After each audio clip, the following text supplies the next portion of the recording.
Decía yo que agradecemos la presencia del doctor Rodrigo Gutiérrez, que aceptó nuestra invitación para participar en este curso del OLAG en el posgrado de estudios latinoamericanos, que además cae en un momento particularmente negro en la historia del país, en pocos días de la sesión anterior para nuestros estudiantes, nuestras estudiantes. Y esta semana pues han pasado muchísimas cosas que hacen solo ensombrecer más el panorama del país.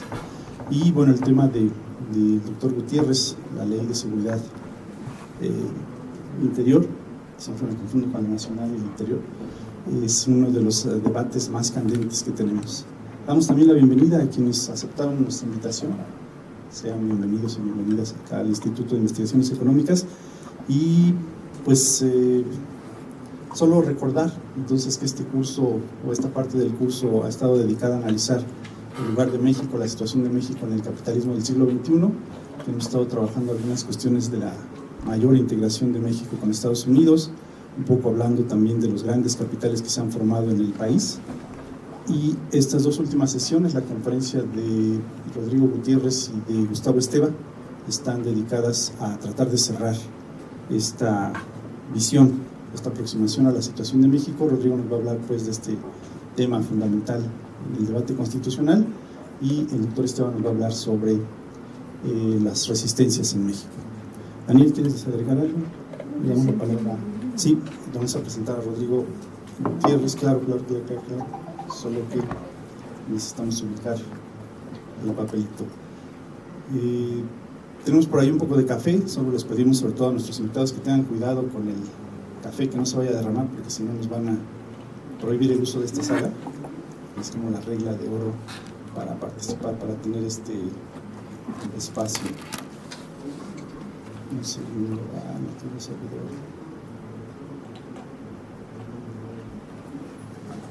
Perdón que no lo abrí antes, un segundito nada más.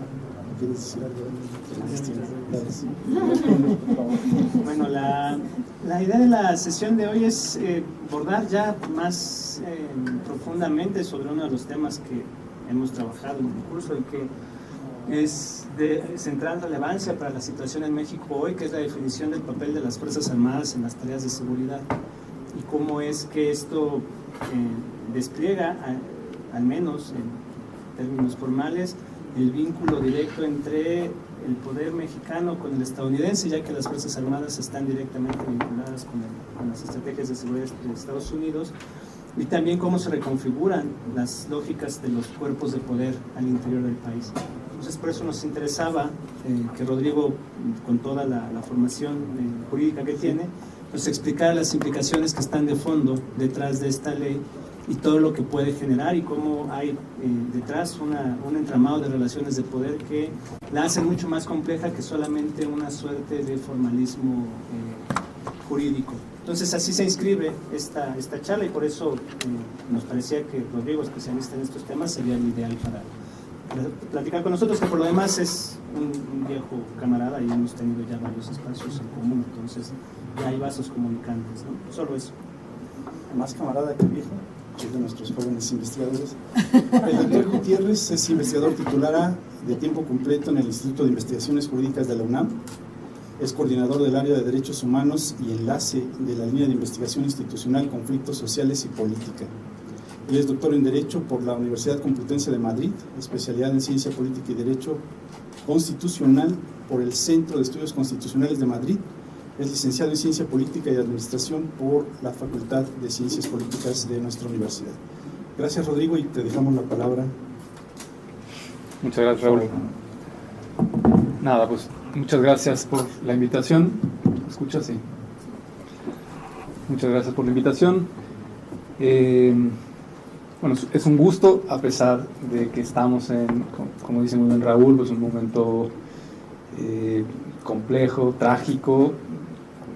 La muerte de distintos periodistas en fechas muy recientes pues, nos hacen recordar que pues, efectivamente México está atravesando por una situación grave de crisis, de seguridad, de violencia, Pero aún así, también le decía a Raúl, es un gusto poder estar esta mañana conversando con ustedes, sabiendo que está este espacio de reflexión teórica, académica, que profundiza sobre los problemas de la violencia. En general, creo que en los medios y en la literatura uno encuentra reflexiones muy superficiales vinculadas al tema de la impunidad y la corrupción, y estoy contento de estar en un espacio que tiene el objetivo de poder comprender el fenómeno de la violencia con mucha mayor profundidad. Yo lo que voy a hacer es colocar algunos elementos relativos al tema de la Ley de Seguridad Interior, pero contextualizada, como decía Daniel, intentando colocar algunos elementos de contexto que nos permitan entender esas implicaciones de fondo que están detrás de esta avanzada de un neoconservadurismo muy peligroso. Agradezco la invitación a Ana Esther, a Daniel, a Raúl, y quisiera comenzar, por lo tanto, con algunas...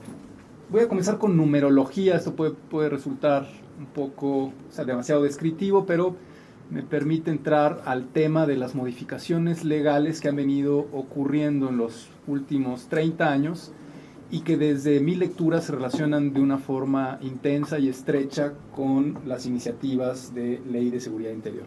Entonces, algo de numerología, solamente a modo de introducción contextual.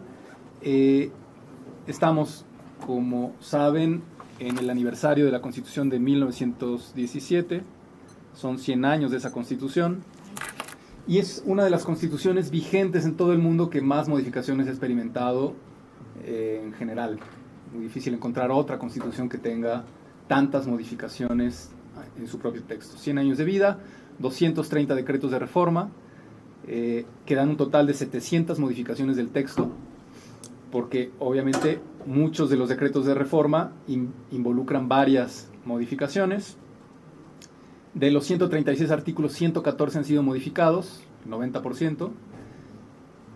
El artículo 73 ha sido modificado en 78 ocasiones, como para que se den una idea de la intervención brutal desde el ámbito de la política sobre esa norma, que debería de ser, como todas las constituciones, una norma con una pretensión de estabilidad, por lo menos así lo plantea el debate constitucional. Y como producto de todas esas modificaciones, el volumen actual en palabras del conjunto del texto constitucional es 3 veces mayor que el original. Hay un debate intenso en el campo del derecho constitucional, de los abogados, en el Instituto de Investigaciones Jurídicas lo tenemos permanentemente, y es sobre esas modificaciones, ese conjunto de modificaciones a la norma máxima. Las preguntas es si son producto de una evolución necesaria. Como todos sabemos, las normas hay que ajustarlas en tanto que hay una realidad cambiante, por lo tanto esa norma, alguien podría decir, es conveniente que vaya gradualmente ajustándose a esa realidad, o se trata de una transformación radical que ha trastocado el objetivo fundamental de esa Constitución, que, como todos saben, en 1917, después de la Revolución, fue construir una suerte de Estado social y democrático, un pacto entre capital y trabajo con el objetivo de redistribuir riqueza. Si optamos por la respuesta A, es una evolución necesaria. Por lo tanto, la Constitución, y así lo están planteando la mayoría de quienes piensan el derecho constitucional en México, solo requiere una ritidectomía para seguir siendo funcional, o sea, un lifting.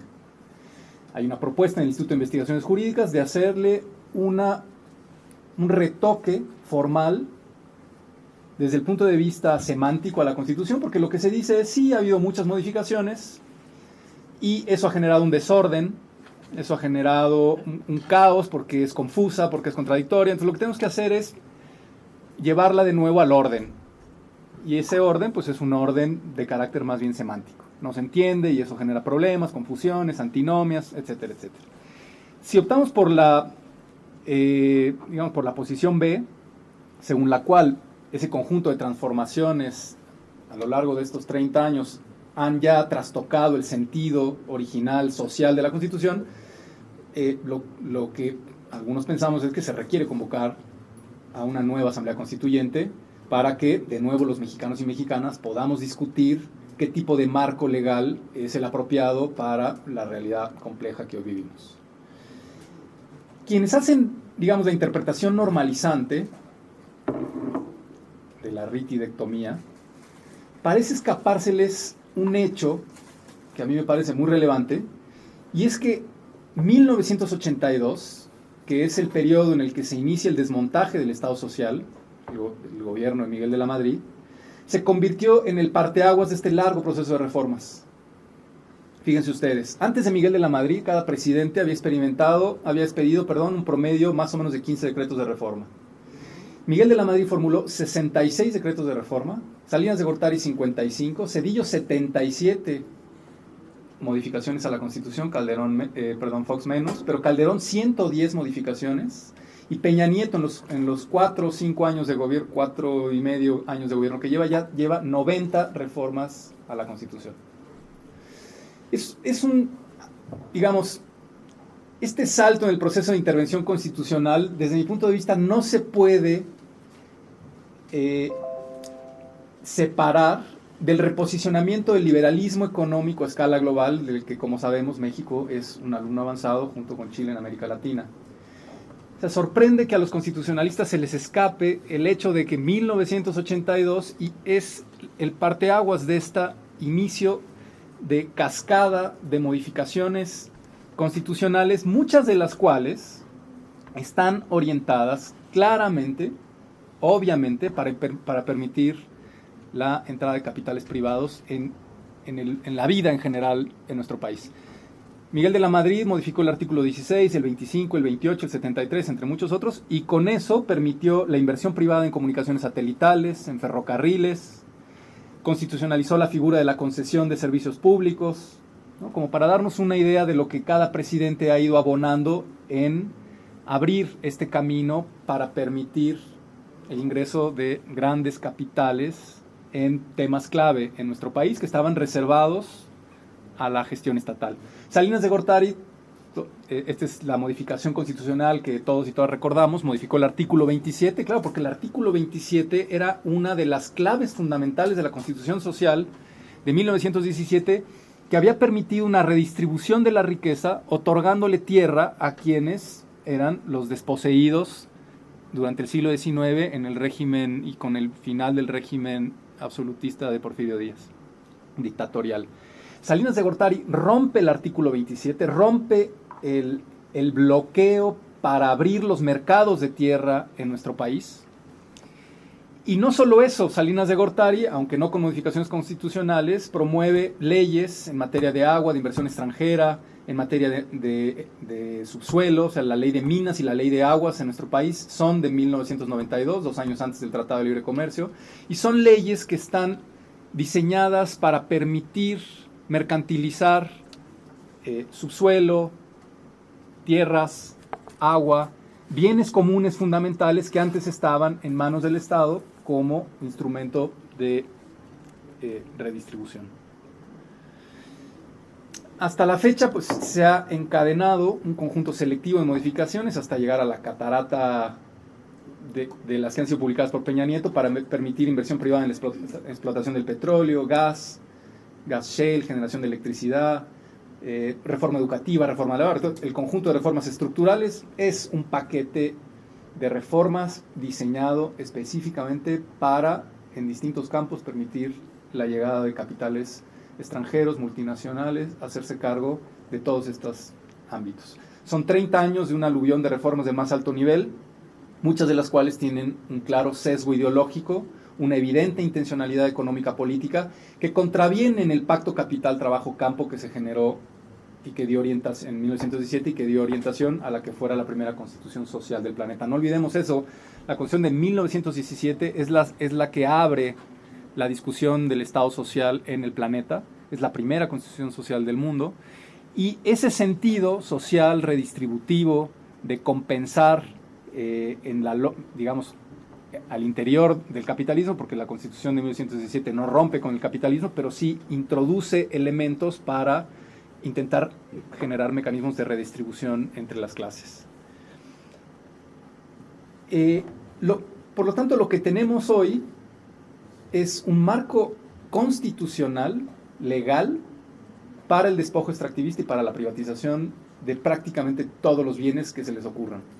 Bosques, agua, tierras, energía, electricidad, semillas, conocimientos tradicionales.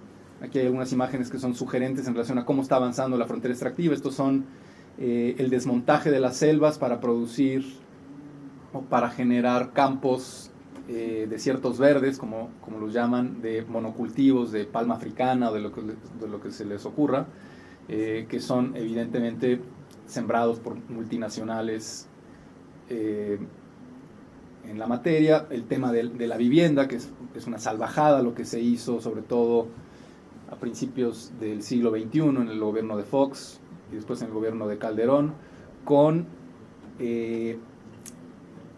digamos, la extensión de polígonos habitacionales de 100,000, 75,000, 45,000 casas en reservas territoriales que se les otorgaron a las vivienderas y que metieron al Infonavit en una lógica de bursatilización que como resultado final tuvo utilizar los ahorros de los trabajadores para darles casas de muy mala calidad, lejísimos de la ciudad, en polígonos que no digo invivibles, pero que no tienen nada que ver con lo que uno imaginaría con un espacio para poder llevar una vida digna, en casas de 35 metros, con los peores materiales, sin espacio público, alejados del trabajo, muchas de ellas sin agua. Esto atiende a una lógica de acumulación por parte de bancos escoceses y de vivienderas mexicanas y transnacionales, la megaminería tóxica a cielo abierto, que es una plaga en el país. Eso está legalizado por la ley minera, que es una ley obviamente elaborada por las multinacionales canadienses. Este es el cerro de San Luis Potosí, así estaba antes de que llegara Goldcorp, ahora está así. Con la consecuente contaminación y destrucción de nuestros ríos. El 96% de los mantos superficiales en el país están contaminados, algunos gravemente contaminados por la minería, sobre todo en el norte. La privatización de todos los bienes. Esta es una foto que se le tomó a Carlos Slim en la inauguración del cuarto Foro Mundial del Agua que tuvo lugar aquí en México, que es la sede, es el espacio de representación de las multinacionales del agua que están privatizándola, no solo embotellándola, sino a través de presas y megaobras de trasvases. Nos han dicho que para resolver los problemas de falta de disponibilidad y de calidad, lo que es óptimo es que vengan Aguas de Barcelona, Suez, Vivendi, estas grandes corporaciones que tienen la tecnología para resolver los problemas de agua, llevándola de aquí para allá, poniendo presas, que tienen evidentemente un alto costo social y ambiental que se discute mucho en el país, la basura, que es otro gran problema y otro gran negocio. Y esto, pues, consecuentemente se traduce en la destrucción de los territorios, que son las condiciones materiales para la reproducción de la vida de los pueblos, también en la destrucción de los propios pueblos.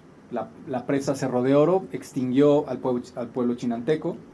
El desplazamiento y el desalojo de muchos pueblos por megaobras detrás de las cuales están carreteras, puentes, presas, minas, detrás de las cuales están grandes capitales transnacionales, están produciendo la destrucción de comunidades, de sus territorios, de sus propias culturas.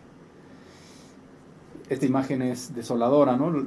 Las personas en muchas ocasiones, aunque están en la resistencia, debido al poder acumulado de Estado y empresas que tienen del otro lado, no queda más que ver cómo se devastan sus territorios, ¿no? Y aún así, como digo, resistencias, luchas locales, en Guerrero, en Michoacán, en el norte del país, en Chiapas, en Oaxaca, por donde ustedes miren van a encontrar organizaciones y redes como MAPDER, como REMA, ¿no? El movimiento afectados por defensa de las presas y los ríos, en la Sierra Norte de Puebla, en donde hay una avanzada de la frontera extractiva brutal, salvaje. Carlos Slim compró 80,000 hectáreas para poder tener minas hace pocos meses, y ahí hay procesos de movilización y de resistencia importantes e interesantes. Las Mazahuas, recordarán, intentando pues por lo menos recibir la indemnización de lo que gobiernos y empresas les quitaron para poder llevar el agua a la Ciudad de México. Las ciudades son altamente, aquí hay una tensión campo-ciudad muy importante. Como saben, las ciudades están afectando de una forma muy importante sus entornos, produciendo exclusión, desalojos, desplazamientos, pueblos en resistencia, pueblos indígenas y campesinos en resistencia, barrios populares también, sindicatos, ¿no?, que eran piezas importantes para la defensa de determinados bienes, como el caso del ESME, que Calderón lo fijó como uno de sus objetivos y lo quitó del camino para poder avanzar en la privatización de la electricidad en el país. Maestros que han recibido también el ataque brutal por parte del Estado en esta reforma educativa, que, como se ha dicho en muchas ocasiones, es más bien una reforma laboral y que tiene como objetivo también golpear al sindicato. En fin, movimientos sociales que están en resistencia. Y como resultado de esto, como producto de esto, esta es una hipótesis, quiero compartirla con ustedes, estas modificaciones legales anteriores han sido acompañadas a comienzos del siglo XXI por muy peligrosas pulsiones autoritarias que también se están expresando en la norma superior. Digamos, al agravarse los síntomas de la crisis de este proyecto neoliberal, que es un proyecto fracasado, que está cada día mostrando su incapacidad para poder generar condiciones de vida para las mayorías. Y no solo eso, incluso la crisis del proyecto neoliberal comienza a poner en riesgo los privilegios de las élites dominantes. Cuando eso ocurre, se impulsó en el país, de la mano de una reforma penal constitucional de 2008, que ustedes habrán oído hablar mucho de ella, porque es la reforma que nos han vendido como la posibilidad de pasar de un sistema acusatorio a un sistema de presunción de inocencia, crear juicios orales para hacer más eficaz la justicia, para hacerla más transparente. Cuestiones que algunas de ellas son ciertas y probablemente convenientes, sin dejar de mencionar que esto no nos lo inventamos aquí, esto fue una fuerte presión por parte del Banco Mundial en alianza con Estados Unidos para posicionar en nuestro país pues, un modelo de justicia que se parece más al norteamericano que lo que se parece a nosotros. Pero en cualquier caso, podemos pensar que hay algunas figuras interesantes vinculadas al discurso de los derechos humanos en esa reforma penal. Pero acompañando ese discurso que uno podría analizar y extraer lo mejor de él, esa reforma penal también incorporó un régimen penal de excepción para combatir la delincuencia, constitucionalizándolo en el artículo 16, en el párrafo 6 y 7, en donde se introduce la figura de la delincuencia organizada.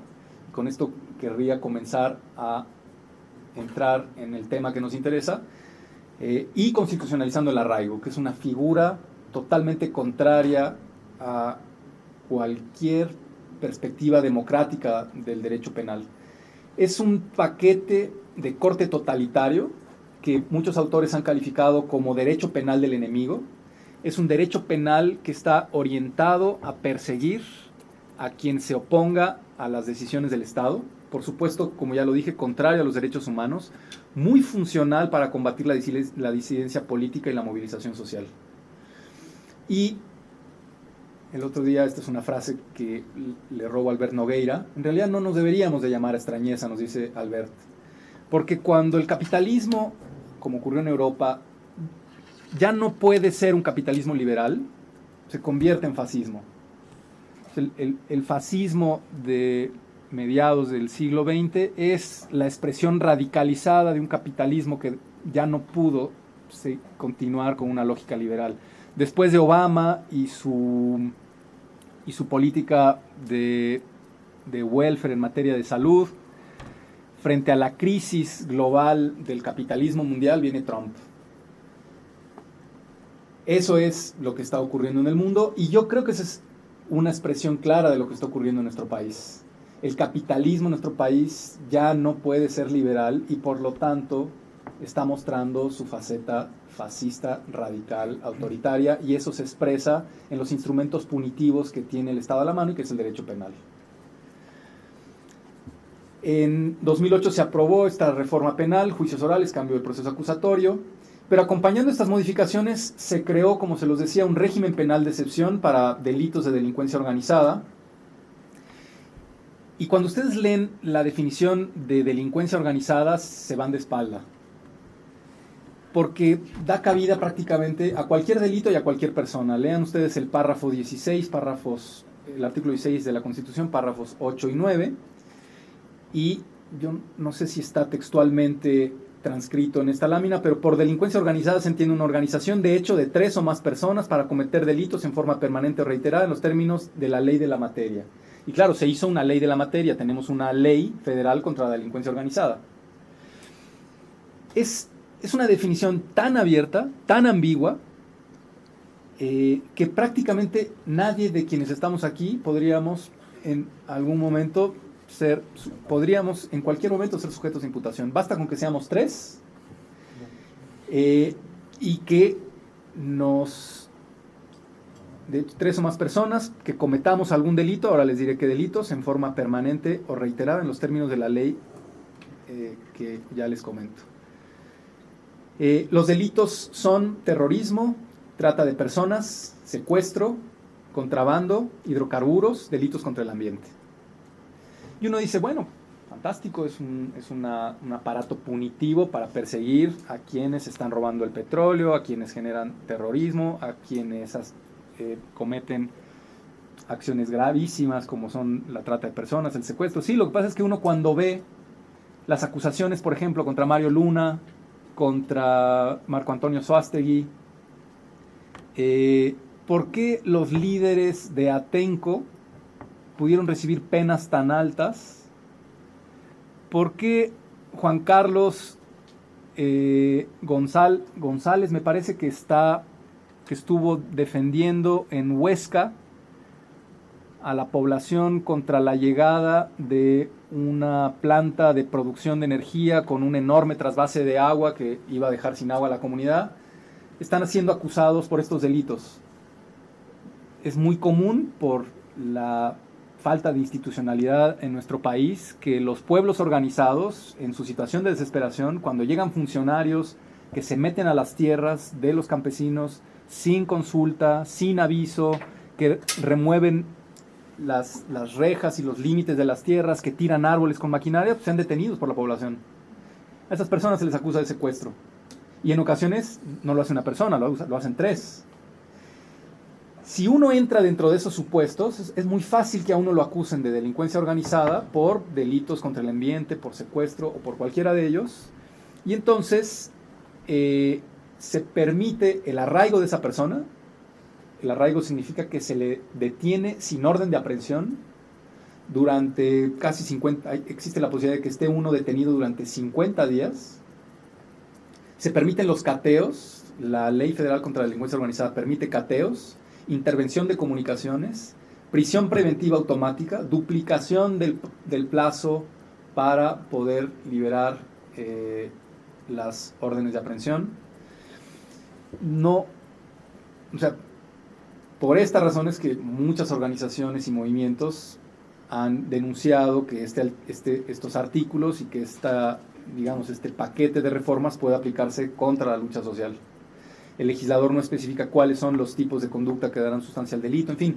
El propio don Sergio García Ramírez, que es una institución en el Instituto de Investigaciones Jurídicas, que como ustedes saben es tendencialmente conservadora, el propio don Sergio, que fue procurador de justicia en este país, ha escrito un texto muy crítico en contra de esta reforma penal, que como les digo, parte de las nociones del derecho penal del enemigo. Y eso está vigente hoy en el país y se puede aplicar y se puede utilizar en cualquier momento. Por otro lado, aquí agradezco a Julia que hizo una investigación sobre algunos de los elementos más preocupantes en las modificaciones legales en nuestro país. Ha ido aumentando también el número de delitos considerados graves. En el año 2000 había 16 delitos graves, ahora hay cerca de 100 delitos graves. Y si es un delito grave el que se le imputa a una persona, aunque sea presuntamente delincuente o presuntamente responsable, la persona estará presa. Y tomen ustedes en cuenta que un juicio penal, con toda la burocracia que ello implica, puede durar aproximadamente 26 meses.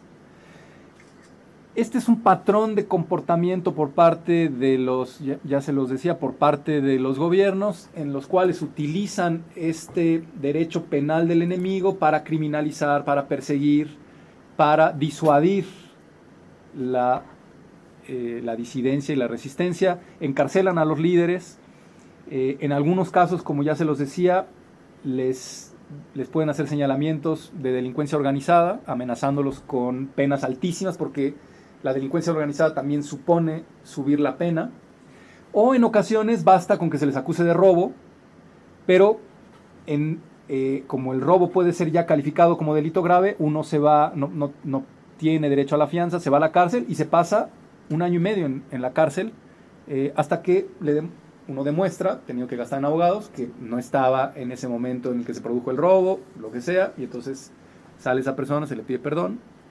Pero, digamos, el mensaje brutal desde el Estado hacia quienes están en resistencia cala hondísimo. Estar en la cárcel y en las cárceles mexicanas 1 año y medio es una experiencia que a uno lo ablanda. O sea, ¿cuáles son esos delitos en cuyo caso las personas involucradas tendrán que irremediablemente vivir el proceso de la prisión? Homicidio doloso, secuestro, violación, trata de personas, delito contra la salud, contra el libre desarrollo de la personalidad, contra la nación y delincuencia organizada. Bueno, eso por un lado. Ese es un paquete que viene desde el 2008, que está ahí, que es vigente, que está constitucionalizado. Va a ser muy difícil de quitárnoslo de encima porque no es que está en una ley, no es que mañana el Congreso discute y mueve esa ley. Es que hay que mover la Constitución si queremos quitar el arraigo de este país, que ya la Corte Interamericana ha dicho que el arraigo es una figura contraria a todos los tratados internacionales en materia de derechos humanos. Tendríamos que modificar la Constitución para quitarlo, igual la figura de la delincuencia organizada. Más, en el 2014 se discutió en la Cámara de Diputados la propuesta del Senado para aumentar la pena de delito de secuestro de 70 a 140 años. Sabiendo, porque el derecho penal lo ha venido insistiendo, subir las penas no desincentiva las conductas. Ese es uno de los mayores argumentos contra la pena de muerte. La pena de muerte no desincentiva conductas. Por eso es que es absurda tenerla en una legislación y por eso es absurdo subir los años de pena por los delitos. Y sin embargo, fue aprobada en abril con 293 votos a favor y 96 en contra. El arraigo es otra de las figuras terribles, absurdas, contrarias a la lógica de un Estado democrático, contrarias a la lógica del derecho internacional de los derechos humanos. Se dice que los sistemas inquisitivos, que en los sistemas inquisitivos, que se supone que la reforma penal del 2008 acabó con los sistemas inquisitivos, acabó con el sistema inquisitivo, en un sistema inquisitivo las personas se les detiene para investigarlas. En un sistema acusatorio a las personas se les investiga para detenerlas. Que eso es lo que debería ocurrir. Tendríamos primero que investigar y luego detener. Bueno, el arraigo lo que hace es primero detiene y luego investiga. Y uno se pasa 50 días detenido, sin orden de aprehensión, sin un proceso judicial en marcha, simplemente en un acto absolutamente arbitrario y autoritario por parte de las autoridades, que, ya les digo, basta con que cualquiera de nosotros, de nosotras, caiga en un supuesto de delincuencia organizada para que el arraigo se pueda poner en marcha. Es una agenda, digamos que a la agenda neoliberal, que permite la llegada de capitales sobre prácticamente todos los bienes comunes que podamos imaginar, hasta los bienes genéticos, se suma esta agenda neoconservadora que avanza con mucha fuerza. Se ha propuesto modificar el artículo 129. El artículo 129 establece que en tiempos de paz los militares solo podrán hacer aquellas actividades que corresponden a la actividad militar, que eso se entiende como que deberán estar encuartelados. Si hay paz, los militares no pueden estar en la calle. Bueno, ya se ha intentado modificar ese artículo 129, ya ha habido propuestas en la Cámara de Diputados para permitir que las fuerzas militares lleven a cabo labores de seguridad pública en tiempos de paz. Eso se ha bloqueado. Claro, ahora ustedes se estarán preguntando, pero si el artículo 129 dice eso, ¿por qué el ejército está en la calle? Bueno, es una pregunta que más adelante voy a abordar. En cualquier caso, yo les adelanto, a mí me parece que, no me parece, creo que puedo defender con argumentos jurídicos que el ejército hoy está en la calle en contra de la Constitución. Es inconstitucional que el ejército esté haciendo las labores que está haciendo. Es un adelanto, ahora les voy a explicar por qué, o sea, porque hay un esfuerzo de legalidad de ese proceso, pero a mí me parece que es inconstitucional. Ha habido iniciativas de ley para reglamentar la suspensión de garantías. Como saben, el artículo 29 constitucional establece la suspensión de garantías, y entonces han intentado, como se les ha ido bloqueando, la sociedad civil y la academia organizada les ha ido bloqueando esos esfuerzos de avanzar las iniciativas y convertirlas en ley. Entonces están intentando por todos lados iniciativas de ley para reglamentar la suspensión de garantías. Era una iniciativa terrible.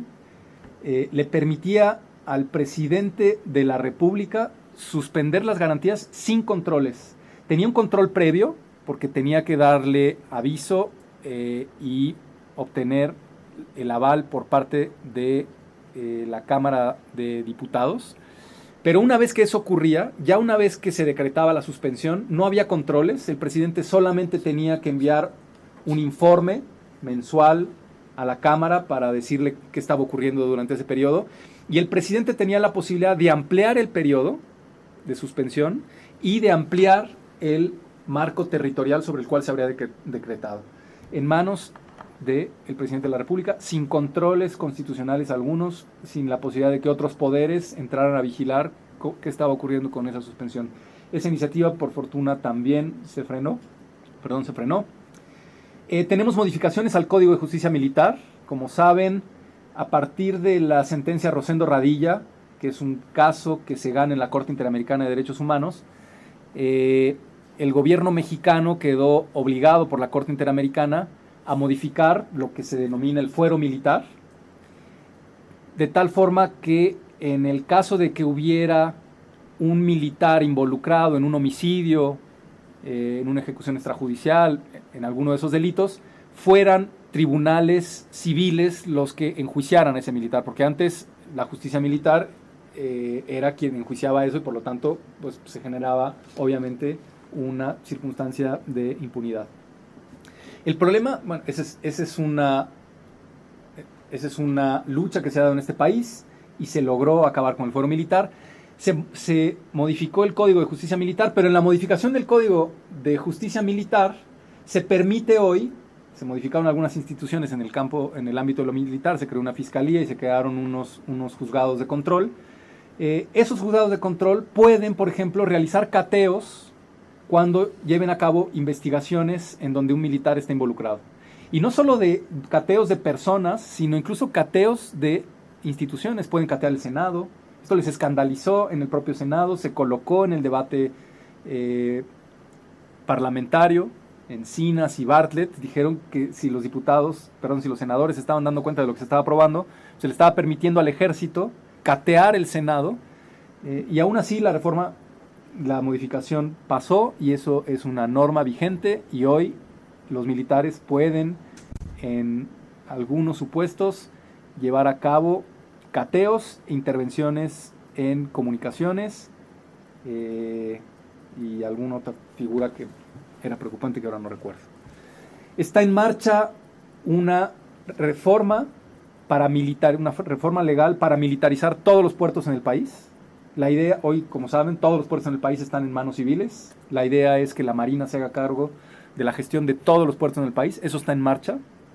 Eso se está discutiendo en la Cámara de Diputados. Y está las iniciativas, porque son varias, de ley de seguridad interior.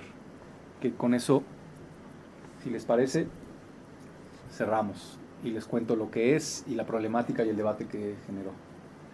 No sé si hasta aquí, quizá mejor suelto todo y luego abrimos, ¿no? Bueno, está mal, no es ley de seguridad interior, es una equivocación.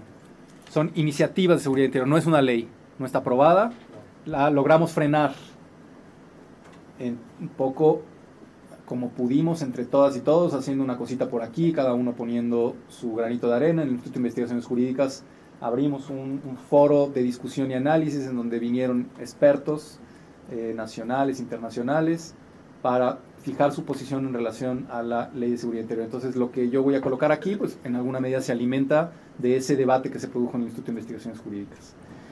Para empezar, lo que era, digamos, un consenso general es que es una iniciativa que en realidad es retroactiva para legalizar la decisión política de Calderón de 2006. Una decisión que en esa fecha intenté copiar y pegar esta gráfica que les voy a mostrar, pero no lo logré. En esa fecha, investigadores del Instituto Belisario Domínguez cerraron una investigación que la presentaron ahí en el Instituto de Investigaciones Jurídicas. La habían presentado unos días antes, pocos días antes, pero esa, digamos, que se volvió casi una presentación formal. Los investigadores demuestran con estudios estadísticos que 2006 era el periodo en el cual la tasa de homicidios en México era la más baja de los últimos años. Aquí está la gráfica, seguramente allá atrás no la van a alcanzar a ver, créanme, aquí está el 2006. Cuando Calderón decreta la guerra contra el narcotráfico, vean ustedes la línea prácticamente vertical que sube en muy poco tiempo hasta el 2011, que es la de tasa de homicidios. Entonces, esta investigación y esta gráfica lo que pone sobre la mesa de discusión es que en importante medida es el ejército, la salida del ejército a la calle, la que ha multiplicado la tasa de homicidios en nuestro país. La Ley de Seguridad Interior, las iniciativas, porque son varias, de seguridad interior, lo que pretende es legalizar retroactivamente esa decisión política de 2006. Ese es el objetivo fundamental. Sacamos al ejército a la calle, lo sacamos en una situación, desde mi punto de vista, de inconstitucionalidad. Lo sacó el presidente. Ahora les voy a explicar de dónde está enganchada, desde el punto de vista legal, la salida del ejército a la calle, pero está prendida con alfileres. Y como durante estos últimos años se ha ido generando mucha información en relación al desastre que ha supuesto esa política pública supuestamente de seguridad para combatir la delincuencia, por el número de desaparecidos, por el número de muertos, por las ejecuciones extrajudiciales, por la tortura, etcétera, etcétera, e incluso han surgido voces que están ya planteando la posibilidad de llevar al ejército y al ejecutivo a una corte penal internacional por el desastre que hoy tenemos en nuestro país. Entonces el ejército hoy lo que necesita es una iniciativa de ley que le permita legalizar la condición en la que está hoy, que es desde el punto de vista legal muy débil. Y ese es el objetivo de la iniciativa de seguridad interior, principalmente. Problemas, bueno, muchos y muy graves. Para empezar, no se sabe qué es la seguridad interior. Es que en el Instituto de Investigaciones Jurídicas, que se caracteriza también por ser un espacio plural, también invitamos a ese foro a personas del campo de lo militar que tenían el objetivo o que llegaron con la intención de explicarnos lo que significa la seguridad interior, y no se sabe lo que es.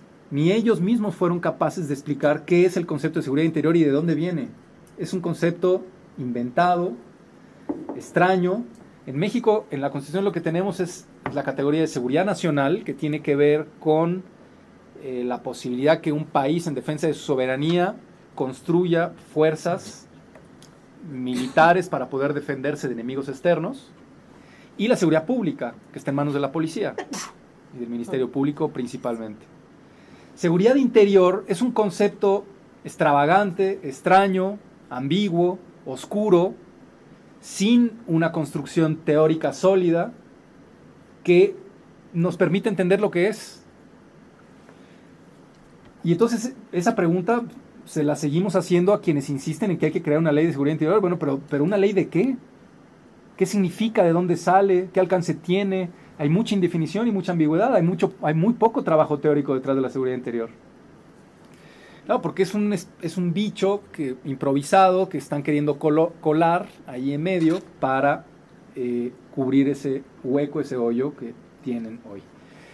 Tiene graves problemas de constitucionalidad. Cuando digo problemas de constitucionalidad, significa que si esa norma, si esa iniciativa se convirtiera en una norma, iría en contra de la Constitución. De hecho, la iniciativa va en contra de la Constitución.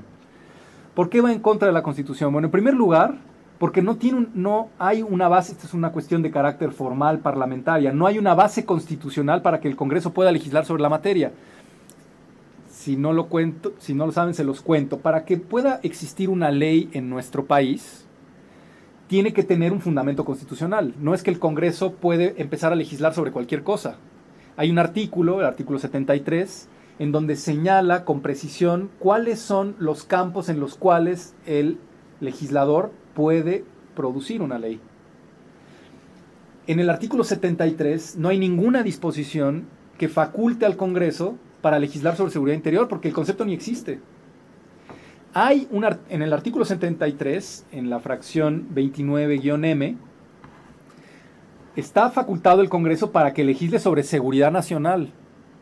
Pero seguridad interior no es seguridad nacional. En este trabajo también se hace una especie de reconstrucción genealógica de esa noción de seguridad interior, y se demuestra que no tiene vínculo con seguridad nacional. Lo que se demuestra es esto, como que ya se los adelantaba, ¿no? Que es una categoría histórica, extraña, poco trabajada desde lo teórico y poco trabajada desde lo jurídico. Y por lo tanto no está en la Constitución, y por lo tanto el Congreso no puede legislar sobre ello. Entonces, si aprobara una ley de seguridad interior, lo estaría haciendo sin facultades, y entonces esa ley sería inconstitucional. Y esto se les insistió hasta el cansancio. No hay facultades. Entonces lo que propusieron fue modificar el artículo 73 para darle facultades al Congreso y legisle en materia de seguridad interior. Lo que pasa es que eso ya se les dificulta más, porque aunque no lo crean, en este país es difícil de creer, una reforma constitucional cuesta trabajo. Transgrede el artículo 29 de la Constitución. El artículo 29 es aquella norma que establece la suspensión de las garantías. Nosotros todos y todas tenemos derechos humanos, derechos fundamentales, y todas las constituciones prevén la posibilidad para que en casos de emergencia, de urgencia, de situaciones extraordinarias, se puedan suspender esos derechos. El artículo 29 es el que prevé la suspensión de los derechos. Y sin embargo, el artículo 29, después de la reforma de junio de 2011, quedó bastante sólido, la verdad. Es un artículo yo diría bastante progre.